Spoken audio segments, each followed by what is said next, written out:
Hello, everybody, and welcome back to another episode of the Grue Room. And for the Grue Room today, I got a very great guest, one I'm very happy to have on the show. She stars in my favorite horror movie of all time, Night of the Demons, and I'm talking about the Night of the Demons from the 1980s, not the the remake that came after that. Her name is Cathy Podewell, and I'm really looking forward to talking to her and talking about the movie and see what she has coming up next. I am Rocco Cross. I am the host at Stutters. I am the host of the Grue Room, and my interview with Cathy Podewell is coming up next. Okay, welcome to Grue, and thank you. My mic's falling on me, and thank you so much for coming on the show tonight. You are so welcome. Wait, hold on. Okay. Thank you. Thank you. I just I had a notification. I'm like, get out of the way. I can't see Rocky. I get it. I get it. It's being recorded. Okay. Hi. So professional. So professional. First of all, I have to say, I'm super happy that you're like, this athlete and this wrestler. And I knew you wouldn't be coming here in a suit and tie, which is perfect because today didn't go as planned. I didn't get home. I haven't showered. I did 2 yoga classes this morning. So nice. I threw on some makeup though, because I had to do a little bit of makeup for you, but that's all you're getting. So I do apologize for it's all good. The casual nature of my attire. But anyway, I'm happy to see you're in a tank. So perfect. Yeah, I don't dress up for the occasion, put on a suit or anything. I just like the t-shirt and jeans, that kind of thing. That's good. Chill, relax. That's my kind of interview. All right, that's what I like. Nice. And first of all, I wanted to talk about Night of the Demons is actually, and I'm not just saying this because you're on. Like I talked to Milliken K too. I interviewed her, and Night of the Demons is like my all-time best horror movie of all, like my best one. Like that's the one I love the most. And out of all the horror movies, my top horror movie is this one. And I told her that too. Million, she was very, very happy to hear that. I do think that Night of the Demons, for so many fans, have a certain spot in their hearts. I don't know if it's where they were the first time they saw it, or how young or how old they were when they first saw it. And I do think that it fills that special, unique time in the horror film history of that 80s sort of blend of not taking itself too seriously, having fun, having characters that are completely, over the top, defined, the jock, the good girl, the bad boy, with a whole lot of fun. I mean, I have to say it is fun, and it does fill that genre. I mean, that 80s genre, it's like, it is probably one of the quintessential, I have to say, 80s, of course, 80s horror films. So I'm happy that you're a fan. Thanks. I figured you might have been, since you asked me to do the interview. But even if you weren't, I'm still happy to be here. It's okay. This is the film that I love. Like what I love most about it, like I love horror films that take place around Halloween time, because Halloween season is a season that I love the most. I even like that better than Christmas and Thanksgiving. Me too. Yeah. And that's what I loved about this movie. Like, it's 2 girls throwing a Halloween party at this creepy old house, and just everything that happens with it, and everyone becoming possessed by the demons that are living in the house. And everything about that movie was just like wild. And I I I loved it. Like it actually felt like I was there, like in the Halloween party. It's supposed to feel like that kind of, you're invited to Angela's party is the Right? whole tagline. So it's like, come on in, come to this crazy party. So that's good that you feel connected like that. Oh, definitely. Yeah. Now, if you got an in invitation to go to a Halloween party by a lady that basically dresses in all black and it's at a creepy house on Halloween night, would you go? Yeah, I think so. She's like, "Yeah." I do. I, like you, love Halloween. So, yeah, I not too many things scare me. So I would be up for the challenge of that for sure. For sure. Okay. Okay, nice. Especially now that I'm getting older. It's like, come on, let's get some excitement here, like, so yeah, I think I'd be up for that. Nice. Okay. All right. Well, I mean, the person you play in the film, like at first she doesn't want to be there, and then when she's actually there, she still doesn't want to be there. Right. But No.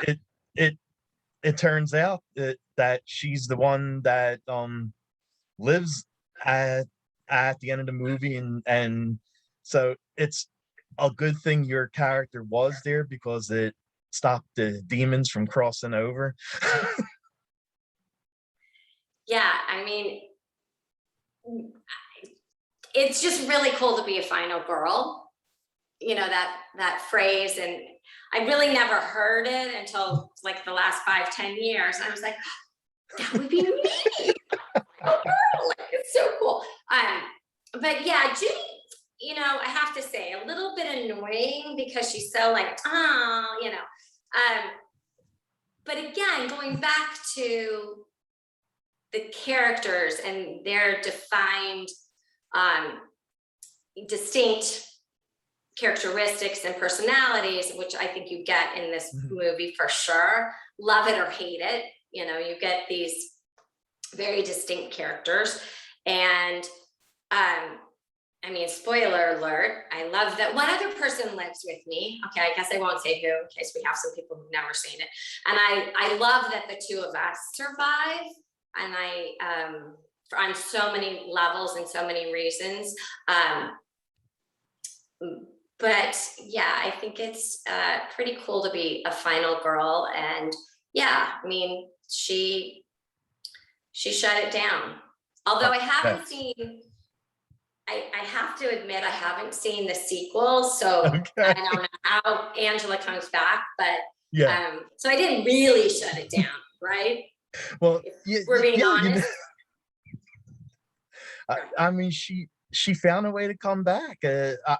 I mean, we thought that the house, the demons were gone and vanished, and Night of the Demons 2, Angela pops up again and pops up in the third one.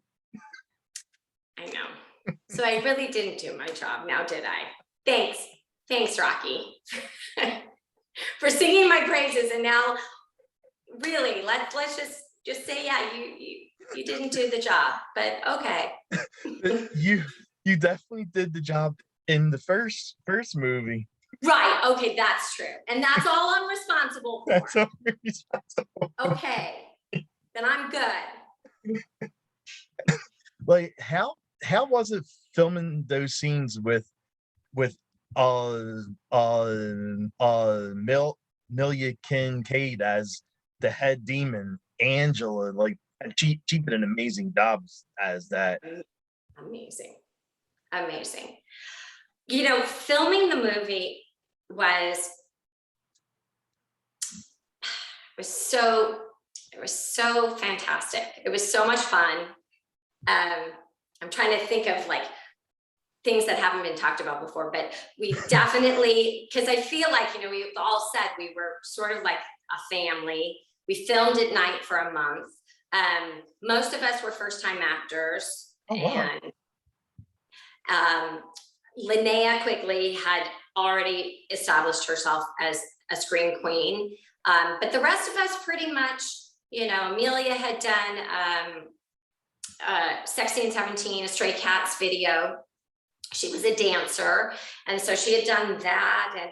And the rest of us really kind of first time. Philip Tanzini, I think, was a child actor, was on some soap opera, I think. Yeah, I can't remember which one. All My Children, maybe, no. Or General Hospital, I think he was. So, but anyway, so it was kind of like, we felt like we're coming together, and, there was no big ego with anybody. And it was just like, we were all like, come on, let's make this movie, like this crazy horror film in this like house in South Central near USC. That was already creepy even before the art department got a hold of, and they lit the blue cookie for the smoke and the atmosphere. It was already super creepy.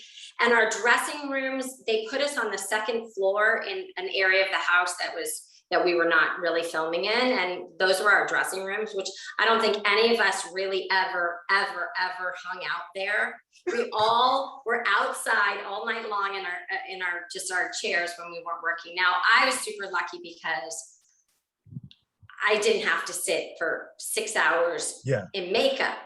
And so, I mean, I can't tell you how blessed I feel that as much as, I don't think I could have even come close to what Amelia and Linnea did.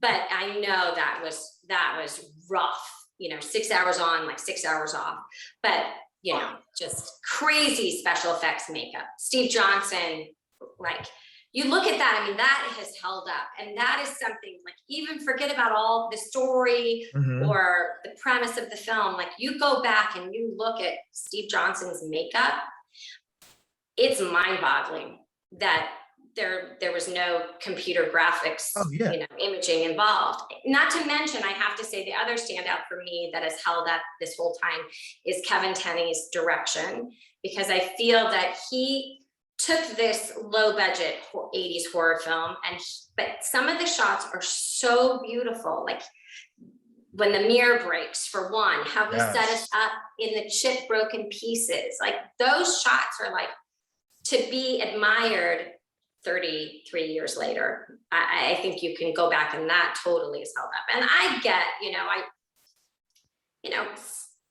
it takes 45 minutes, I guess. Kevin always talks about it, like, to have the demon effect take, so there's a build up, but I just think that it's super, super unique, super fun, if nothing else.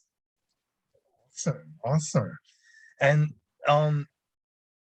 like you said, when you were working with the cast, like, you were all friends and hanging out, and it was so much fun. Like, I was reading other interviews you've done and saying that. So do you still keep in touch with them and go to horror conventions? Because they always have these Night of the Demon horror conventions now, where they have like a whole bunch of the cast. So, just an interesting tidbit, when Shout Factory was putting it out on Blu-ray, I think at the 25th anniversary mark, the year or two before that, I mean, I had just found out that Night of the Demons was a cult classic.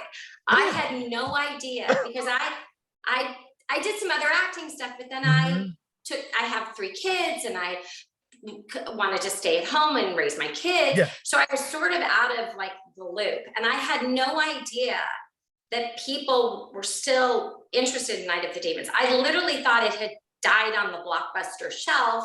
Oh, wow. And so flash forward to maybe 10 years ago, the checker at my Trader Joe's would always look at me funny. And then one day he finally says to me, "You're Cathy Podewell." And I was like, "Yes, I am. How do you know that? Like, how could you at 25 know who I am? The TV shows are not on anymore. Like, what? He goes, Night of the Demons. I'm like, Night of the Demons? What are you talking about? So he's the one who told me. He's like, yeah, it's a cult classic. I was like, you're crazy. So I called Kevin Tenney and I said, Kevin, what is this cult classic thing? Oh yeah. He's like, oh my God, where have you been? Like, what? How do you not know that? So then the Blu-ray came out, we did the audio track commentary, and we all got together. And from that point on, we have all seen each other throughout these last 8 years at conventions, pretty much all conventions. Yeah. I see Kevin Tenney, the director, socially sometimes. We're friends because we live close, and if his wife doesn't want to go to a screening, he always says, Podewell, come with me. But the rest of us have definitely seen each other, and it's amazing. We feel like, yeah, and it's crazy. You spend 1 month, but it's this intense, close environment, and so bonds are made that like have lasted. And I genuinely love everybody. Oh wow, that's so awesome. I know. That's so funny. You didn't know until the guy at the store said something. No idea. And I thought he was joking, but I was like, okay, so he watched it, but cult classic. Like, what's he talking about? Yeah. So it was pretty crazy. Wow.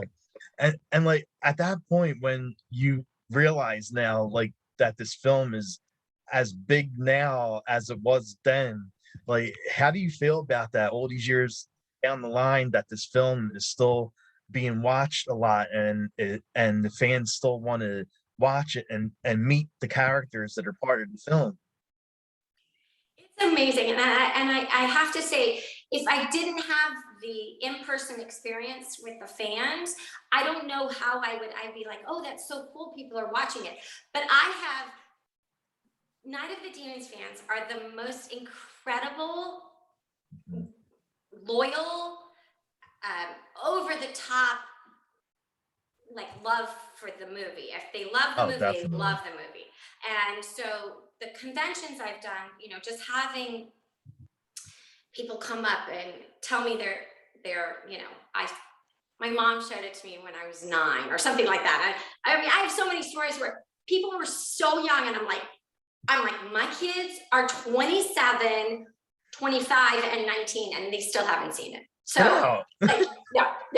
No, only my daughter. My middle daughter's seen it and loved it, and so she came to a screening with me. But that aside, so it's like, you saw the movie when you were 9. Like, how screwed up is that? Or 5, 6, like it's crazy. But the most gushing, loving fans, and I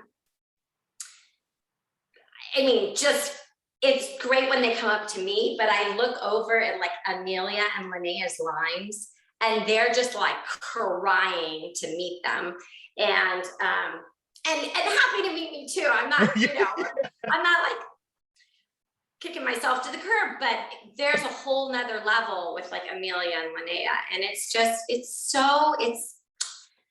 awesome. I get emotional. I don't know why I get emotional, but it's really cool to have been a part of something that has value today to anybody, Oh, definitely. Yeah. Damn. Wow. And like cool. That Alice costume, was that something the director thought of, or was that like an idea that you maybe wanted to dress as Alice? Or I had no say in the matter, but I thought it was really cool. I thought, oh, I look like Alice. I think initially in the first script, I was to be wearing a Red Riding Hood costume, and Kevin Tenney, the director, changed it to Alice in Wonderland because he thought that the red of the hood and the Red Riding Hood was too demonic, and he wanted to stay away. He wanted to keep it, no connections to any, demon reference, and that kind of that journey that night for my character Judy was kind of, going down the rabbit hole. And so Mhm. the reference to Alice in Wonderland was kind of subtly that, you know. Wow, that's so Yeah. awesome. I wish I had that costume now. I think I had 2 of them or Oh, 3 of them really? because I wore it for a month. And I know the third one was all ripped and tattered because that was the scene where I'm walking home after the Yeah. whole evening. But like I'm so I would have loved that because Billy Gallo, who plays Sal, has his entire costume and with the stake and all the Oh fake my blood, and it's God. still sticky. Like he brings it to the convention. He brings this outfit. So those of you that have seen Billy, you know that he's brought it to the convention. So yeah, so cool.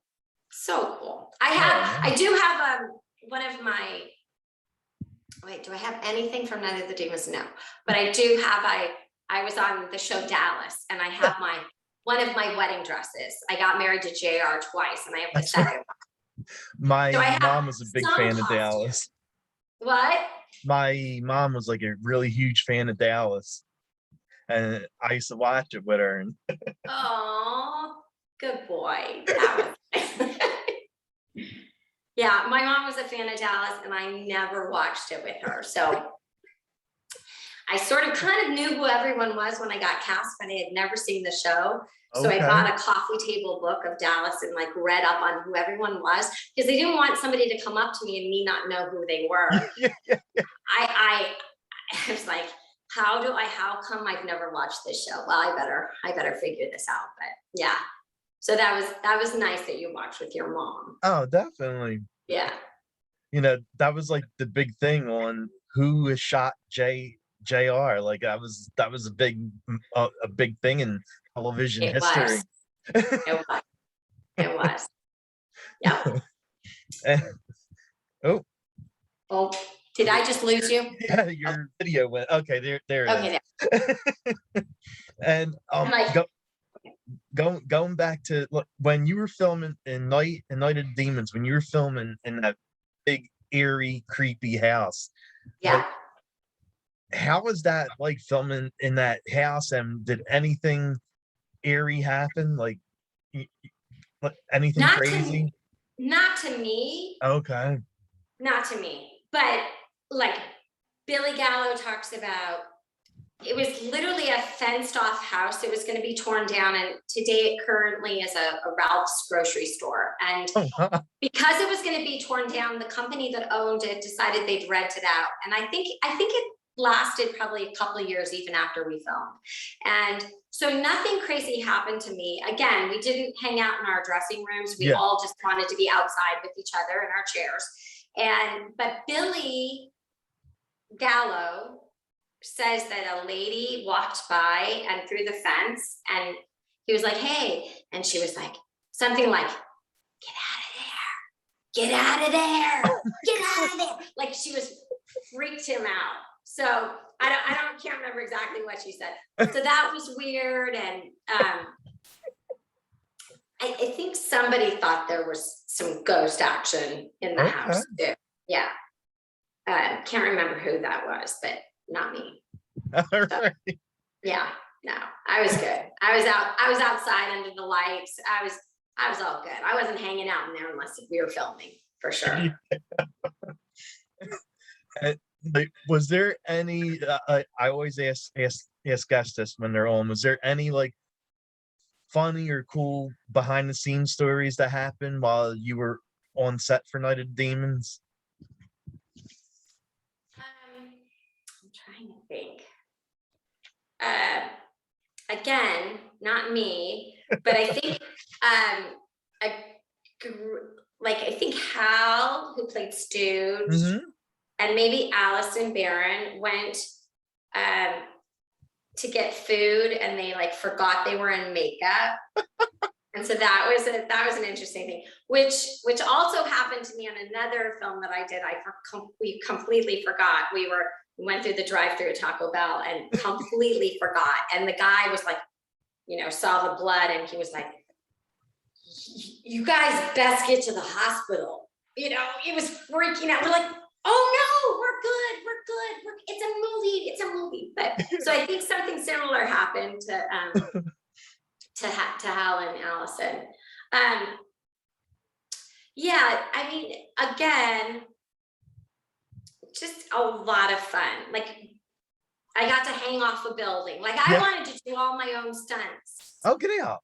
Yeah, I totally did. I totally did. Wow. And I got to hang off the building, but I was in a harness. That's fine. But I wanted to let go and fall. Now, the crane shot of me falling was super cool, to be strapped in a crane and then lowered, and I had to flail like I was falling. Yeah, Super cool. But I actually wanted to like let go and drop, because you're in a harness. So like, I don't, but they wouldn't let me do it. And that shot in the movie, you can totally tell it's a stunt double, a bad wig. And I was like, see, you should have let me have that. It would have been me. It would have looked like me. That's true. But so really interesting experiences like that, like how, you know, to be dropped on a crane like that is so cool. And I love when Angela's chasing my character down the hallway and she's floating. She's on roller skates. No, get out. So, really? you know, it's kind of like you're trying not to laugh. You're trying to be scared and act scared, but you can see that she's on roller skates and it's hilarious. Like, okay, I gotta get all my giggles out and I gotta laugh at this, and then I have to come up with something to be really scared, because that is too funny. So stuff like that, you know, it's just, and then the thing that we've all talked about, because it was so memorable for all of us, is the fact that to get the lighting effects with the smoke, which is also an amazing thing to observe and be a fan of in that movie, the lighting effect, the filter process of the flashlight through the blue smoke. So what it was, which back in the 80s, to get that effect, they had these they were called blue cookies, and they were a disc of some sort of compaction of chemicals that they would light, and it would create this gorgeous smoke. Well, now it's outlawed. They don't make it anymore. Wow. It's banned. It's like, I mean, God forbid that any of us have any health problems because of it, but it's bad. It does bad things to your lungs. So anyway, so this smoke comes up, but because the cookie was blue, you can't see that it's blue. But there's a funny thing, Philip Tanzini, in one shot, they're setting up the shot and they're doing more smoke. And so they're lighting the blue cookie in this pan and smoke is filling. And the director of photography says to Kevin, do you think it's enough smoke? And Phil Tanzini goes, wait. And he sticks his finger in his nose and he pulls it out and it's covered in blue. And he goes, yep, my God, there's enough. We got enough smoke. Oh. Every night we'd go home, or every morning, we'd film all night. I would blow my nose. There would be blue gunk. In my eyes, there'd be blue gunk because the smoke. That's crazy. Yeah. So crazy, right? Wow. And then we heard it was outlawed like a few years after that. We're like, neat. Okay. So all you fans out there, you better appreciate that effect. Exactly. Yes.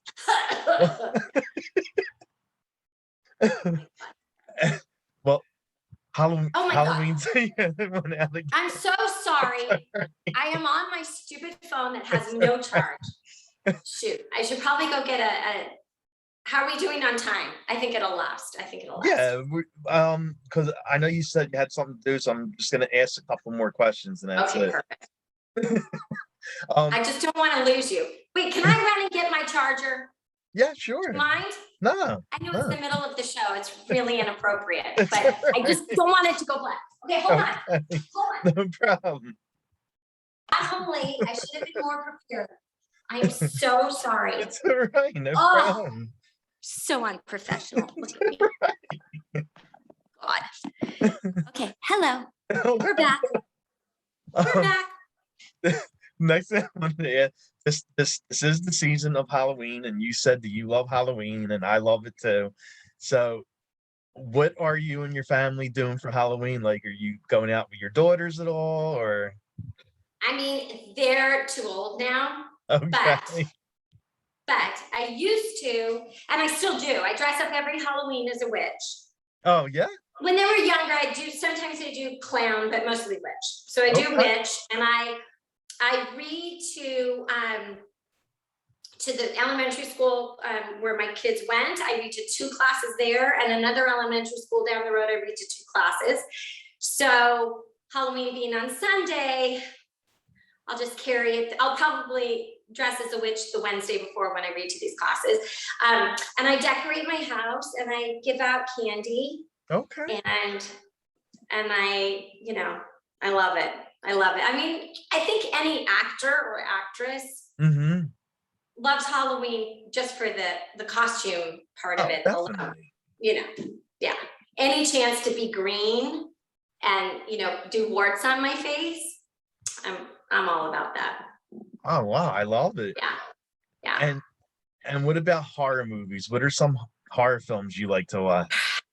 I am so bad. Now, this is the thing. I'm going to admit to you that there are some classic films I have yet to see, like Nightmare on Elm Street. Oh wow. Look at I that. know, so bad, so bad.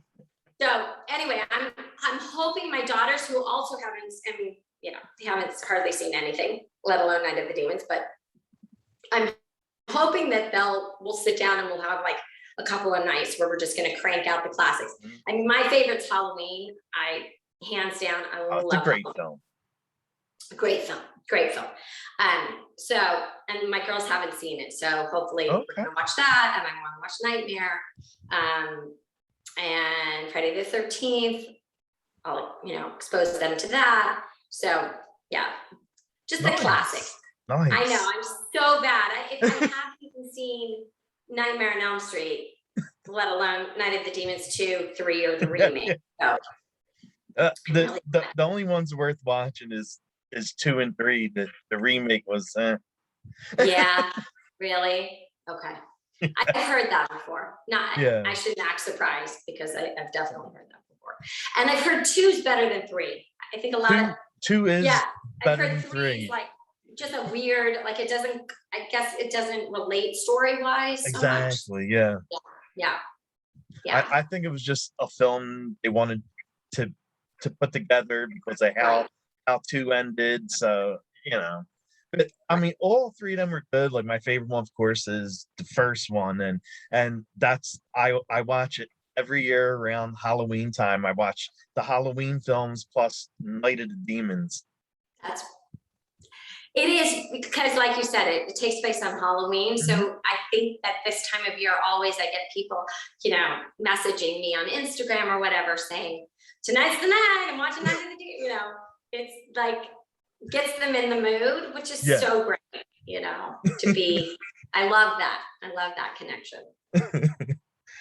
And real fast before I go, because I'm looking at the time so I don't go over. Thank you. I just have to get my daughter. That's the only thing. So I have to put my mom hat on. Okay. Do you have anything coming out next? Anything coming out soon that you want to plug? Like I saw you did another horror film too. Reunion from Hell, and you got like a couple in like pre-production and post-production, right? I do. So nothing really yet concrete, like to talk about. We're sort of in limbo with I have 3 things in pre-production. But the Reunion from Hell is something that I did last October. And it's funny because the director-writer Hayden Newman always says, that it's just ironic that I wrapped my 5 days on that movie on the 32nd anniversary of Night of the Demons coming out. So it was just last week. It was like a year ago. Yeah. Wow. So really fun. Hayden is self-distributing, and I think it's currently available now. Really fun LGBTQ sort of dominated cast, and so the Oh, okay. characters, which I thought was super fun, super unique. Had a great time on that movie, and then the other one's coming out. I mean, in pre-production. Yeah. We'll get together again. Yeah, definitely. Once I know, and I'll plug those. Oh, okay, sweet, nice. And where can fans find you at? I just have an Instagram. I have an Instagram. That's like, I have fun with that. I'm not the best. I don't post very often, so you can follow me, and it's not a big deal because I'm not posting very often. But then this really sweet man who's a huge Dallas fan and lives locally. We've become friends, and he started a fan page on Facebook for me, which is so sweet. So not even for me. If anybody's interested, just go follow or like the fan page, because this man who puts it together is the sweetest guy in the world, Alan, my friend Alan. So those are the two places, and he's much better and more on top of things than I am on the Instagram. But anyway, but Instagram's fun because I've been finding, going through my old photos, I've got like some Polaroids from Night of the Demons I'm gonna post. I have one on there, but so anyway, that's it. Okay. Well, I want to thank you so much for taking time out of your night and coming on the show. It was so much fun talking to you about my favorite horror movie of all time, Night of the Demons. And thank you so much for doing this and answering the questions. And it was really fun. Thank you. I agree. You're a sweetheart. You are. You're such a sweet. You like give off such a really warm, wonderful vibe. Oh, so wow. It was my pleasure. We'll do it again. Okay? Definitely okay, want you back on again. Yes. Okay, good. Okay, Rocky. Thanks, honey. All right, happy Halloween, everybody. Happy Halloween. All right, talk to you again. Bye. Bye. Bye.